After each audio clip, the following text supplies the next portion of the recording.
કોંગ્રેસના કાર્યકર્તા અને કોંગ્રેસના પ્રવક્તા પટેલ સાહેબ સાથે મુલાકાત કરીશું અને તેમની પાર્ટી વિશે થોડી જાણીશું અને તેમની કેવી કેવી તૈયારી છે તે વિશે થોડી આપણે માહિતી લઈશું. નમસ્કાર.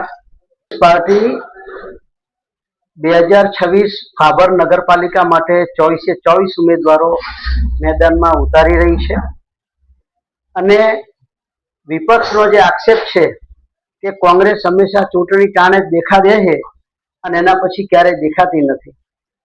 તો એના જવાબ મારે એ કહેવાનું છે કે અમારી પાસે સત્તા ન હોવા છતાં ભાભરની જનતા બહુ સારી રીતે જાણે છે કે કોંગ્રેસના જે અદના કાર્યકરો છે એ હંમેશા ભાભરની જનતાના પ્રશ્નો ઉકેલવામાં હંમેશા સક્રિય રહ્યા છે, ભલે અમારી પાસે સત્તા ન હોય.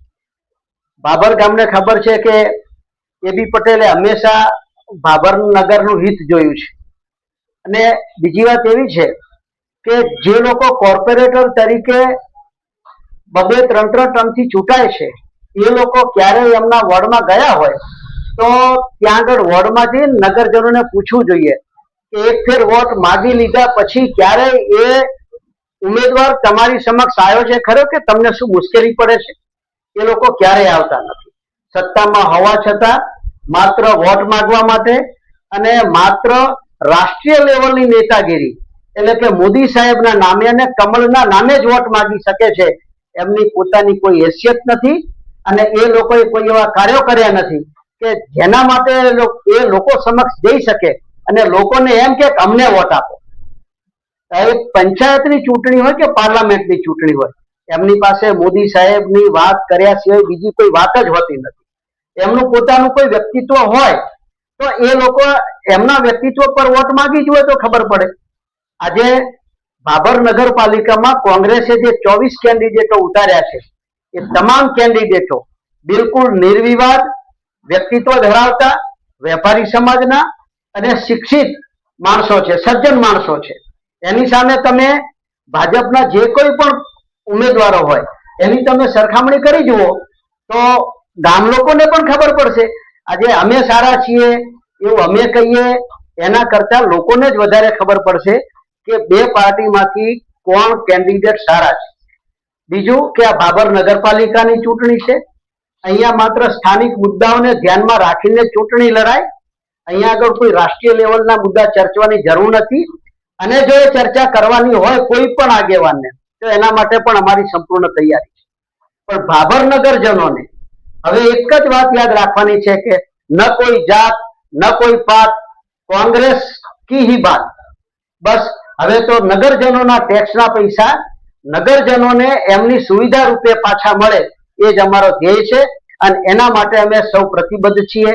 આ વખતે અમને વિશ્વાસ છે કે અમે ભાભર નગરપાલિકા આ વખતે કોંગ્રેસની હશે, એમાં કોઈ બેમત નથી. ખૂબ ખૂબ આભાર. આપણે પટેલ સાહેબ સાથે વાત કરી કે તેમને પોતાના વિશ્વાસ સાથે કહી રહ્યા છે કે આ વખતે અમારી સરકાર બનશે ભાભર નગરપાલિકામાં અને ભાભરનો અમે ખૂબ સારો વિકાસ કરીશું. ઘણા સમયથી ભાજપમાં રહેલા એવા સક્રિય કાર્યકર્તા આજે થોડા સમય પહેલા કોંગ્રેસમાં જોડાયા છે તો તેમના વિશે થોડી માહિતી લઈએ. મારું નામ કિશુભાઈ બચુભા રાઠોડ. છેલ્લા 35 વર્ષથી હું ભાજપનો કાર્યકર્તા હતો અને આજથી 15 વર્ષ પહેલા મેં મારી કોઈ ટિકિટ આલવાની કોઈ આપતા નતા મને કે કોઈ મારી નોંધ નતા લેતા, પણ મેં અપક્ષનો વર્ષે ફોર્મ ભર્યું 15 વર્ષ પહેલો અને ટોટલ ભાજપની બોડી આવી અને દબણ કરીને મને પાછું ખેંચવરાયું. એટલે ભાજપના કાર્યકર્તાની કોઈ ભાજપમાં ઇજ્જત છે નહીં, કોઈ ઇજ્જત નથી.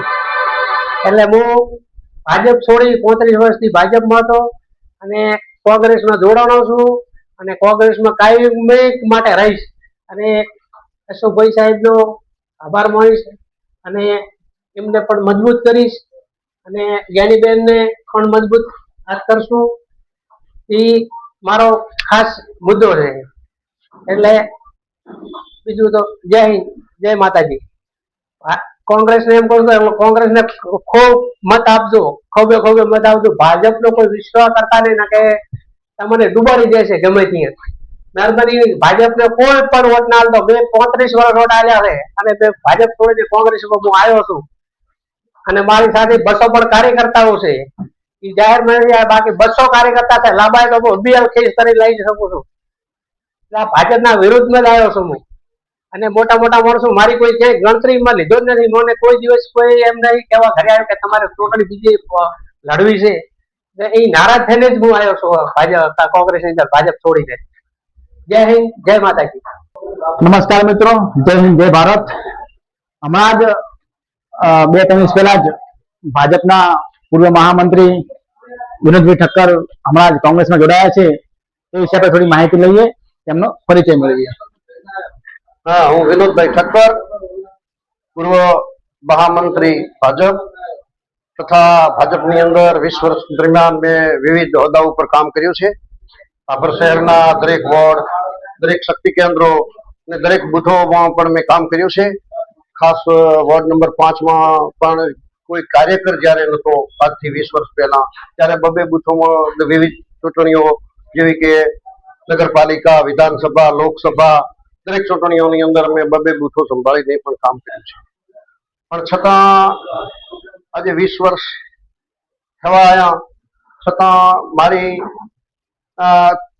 4 વખત ટિકિટ કપાઈ અને મને એક પણ વખત નગરપાલિકાની અંદર નગરપાલિકાની ટિકિટ આપીને તક આપવામાં ના આવી. એટલે હમણાં 3 દિવસ પહેલા જ પણ મારી આશાઓ ઉપર પાણી ફરી વળતા હું પાર્ટી છોડી અને કોંગ્રેસ પાર્ટી સાથે જોડાયો છું.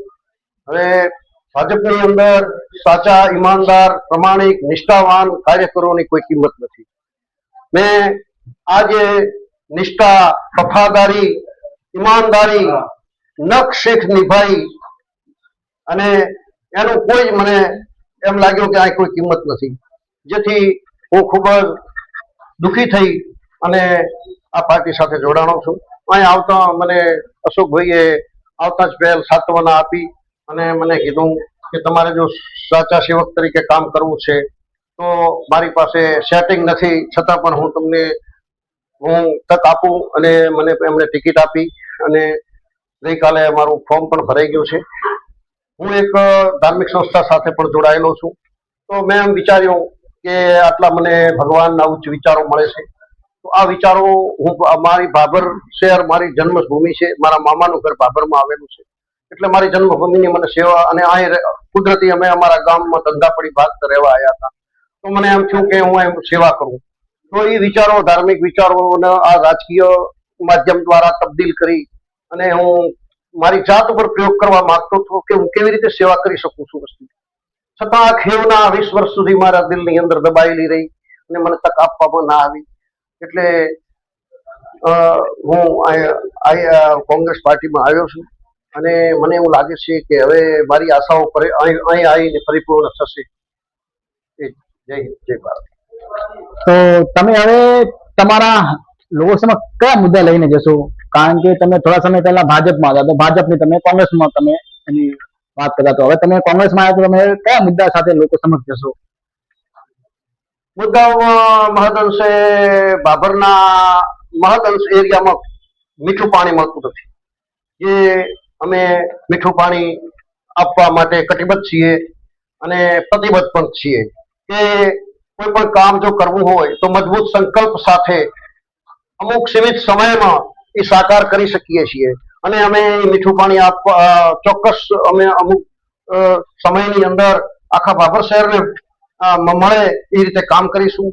પછી કે જે પણ અન્ય મુદ્દાઓ છે, કોઈ સફાઈના છે, જેમ અશોક કાકાએ કીધું કે સીસીટીવી કેમેરા છે કે જેથી ગુનાહિત જે બનાવો બને છે એ અટકે, અને સ્વચ્છતા છે, લાઇટ છે.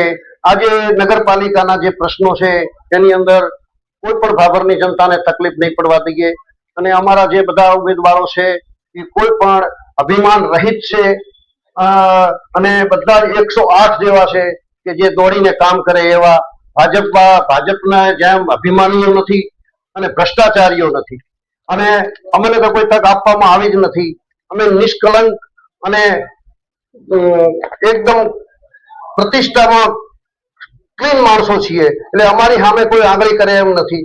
એટલે ભાભરની જનતાને અમારી બે હાથ જોડીને વિનંતી છે કે અમને એક વખત નગરપાલિકાની અંદર તક આપો. બરાબર, તો અમે કોઈ મહેલો બનાવવા આયા નથી, પરંતુ અમે તમારી સામે ફક્ત સાચી સેવા કરવા આવ્યા છીએ. અને અમે તમને ખાતરી આપીએ છીએ કે સુશાસનથી, ભ્રષ્ટાચાર રહિતથી જો કામ કરવું હોય તો સુશાસન લાવવું એટલે ડાબા હાથનો ખેલ છે અમારા માટે. કારણ કે એટલી મજબૂત સંકલ્પ શક્તિ હું કરી શકું છું. મને ભગવાનનું 365 દિવસ જ્ઞાન મળે છે કે ટૂંક સમયની અંદર અમે મજબૂત લોખંડી હાથોથી સુશાસન ભાભર શહેરની અંદર પ્રસ્થાપિત કરીશું. તો નમસ્કાર મિત્રો, આપણે વિનોદભાઈ ખૂબ સરસ વાત કરી કે એકવાર અમને સત્તા આપો તો ભાભરનો વિકાસ બદલાશે, ભાભરની દિશા બદલાશે અને ભાભરનો ખૂબ સારો વિકાસ થશે. એ માહિતી આપી વિનોદભાઈએ. વિનોદભાઈનો ખૂબ ખૂબ આભાર. જય હિન્દ, જય ભારત.